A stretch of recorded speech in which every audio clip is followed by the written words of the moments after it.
So, good day mga farmers, tuloy natin yung topic about sa breeding. So, first is yung preparation natin ng ewe before breeding. So, para maiwasan natin yung confusion na laging nako-confuse yung mga farmers natin sa pagpupurga ng buntis. So, mali kasi yung term na bawal purgahin ng buntis. Ang tama is yung bawal purgahin ng buntis within its early gestation. Ano yun? 45 days pababa. So, dun bawal. Pero yung 45 days pataas, kung albendazole yung ginagamit nyo, pwedeng purgahin yan. So, laging nako-confuse din eh. So, para maiwasan natin yun, meron tayong tinatawag na flushing before breeding. Prepare natin yung ewe, yung inahin, magbibigay tayo ng extra ration, fresh pastures, para ma-increase natin yung ovulation. So, pag na-increase natin yung ovulation, mga 10 to 20%, ma-increase natin yung conception rate o yung pagbuntis. Ilan natin yung gagawin? 2 to 3 weeks before nung breeding.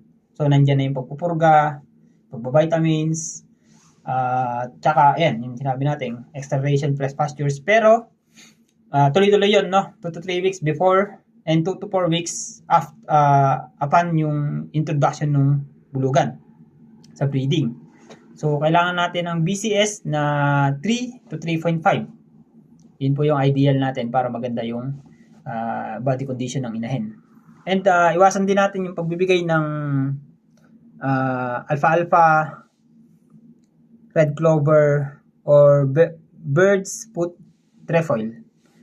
Yun kasi ay meron silang phytoestrogens that actually na-interfere nila yung estrus production.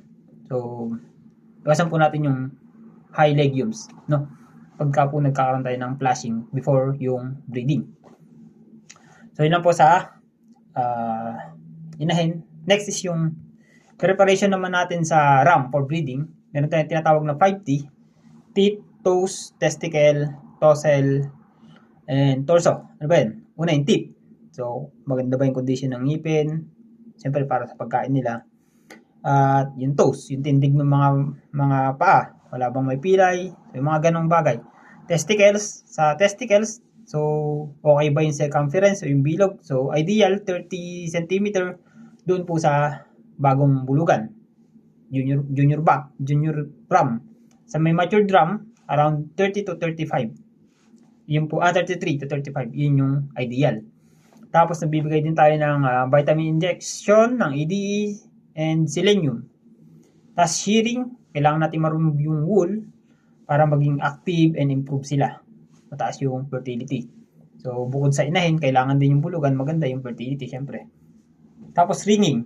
Ayan, may tinatawag na yung pag-ring o yung pag-clip ng wool dun sa may neck region papunta sa belly para proper yung contact nila. So, yun lang po. Ensure natin na healthy at okay yung mga ating mga alagang tupa before tayo magsalang sa breeding. So, ganun din. Kailangan din na purga na vitamins. So, lahat yan. So, yun lang. God bless.